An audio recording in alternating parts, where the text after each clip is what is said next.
만약에 현행 우리 조금 전에 개정이 필요하다 말씀하셨는데 현행 그 선거법 중에서도 이제 개정이 필요한 어떤 조항, 구체적인 조항 또는 뭐 구체적인 어떤 행위가 있다면 어떤 부분들을 좀 이번에 개정하면 좋을지 그 부분도 한번 말씀을 나눠주시기 바랍니다. 자, 이 변호사님 어떻습니까? 아까 개정이 필요하다고 하셨는데 자 그렇다면 조금 더 구체적으로 어떤 부분들을 좀 개정하면 좋을까요? 그러니까 그 유권자들의 그 선거운동 참여 기회를 좀 넓히는 방향으로 개정이 됐으면 하는데요.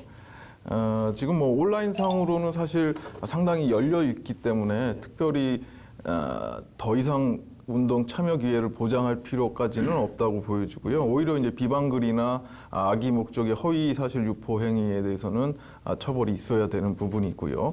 지금 오프라인 선거 부분이 굉장히 제한되어 있는데요.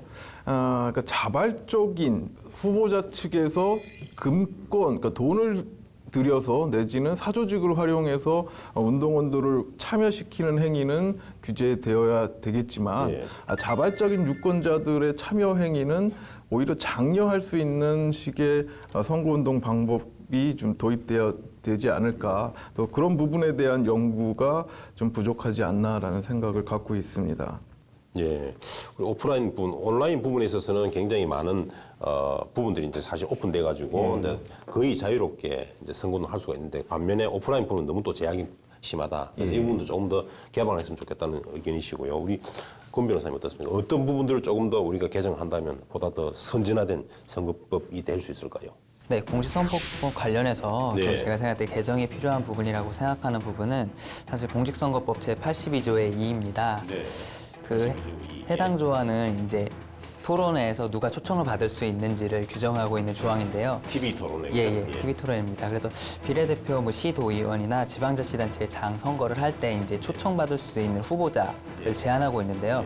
그 여론조사 결과를 평균해서 지지율이 100분의 5 이상인 후보자만 토론회에 참석할 수 있습니다. 근데 사실 아이슬란드에서는 좀 특이한 사례가 있었는데요.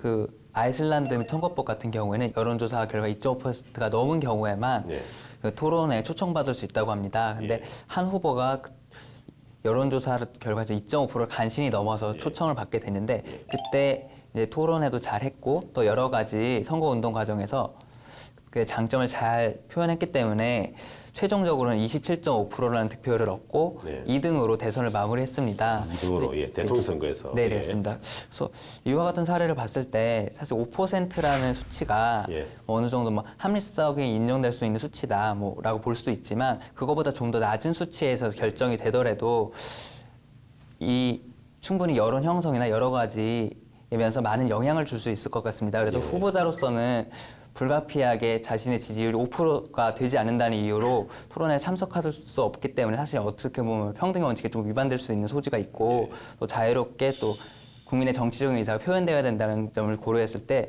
좀 5%의 기준은 좀 낮추는 것이 바람직하지 않을까 저는 그렇게 생각하고 있습니다. 권 변호사님의 제안이 상당히 뭐 의미 있는 부분이라고 생각은 듭니다. 그러니까 지금 낮은 지지를 받고 있는 군소정당의 후보들은 사실 선거운동을 할 수 있는 기회가 뭐 거의 없다고 봐도 무방할 정도의 상황이거든요. 그러니까 우리가 계속 얘기했지만 공직선거법이 선거운동을 규제 일변도로 지금 하고 있기 때문에 이 군소 후보들 입장에서는 자신을 알릴 수 있는 운동 방법이 사실상 거의 없다고 봐도 무방합니다. 그렇다면은 이런 군소 후보들이 본인들의 입장이라든가 자신의 인지도를 높일 수 있는 어떤 방법이 좀 개발될 필요는 분명히 있다고 보여집니다.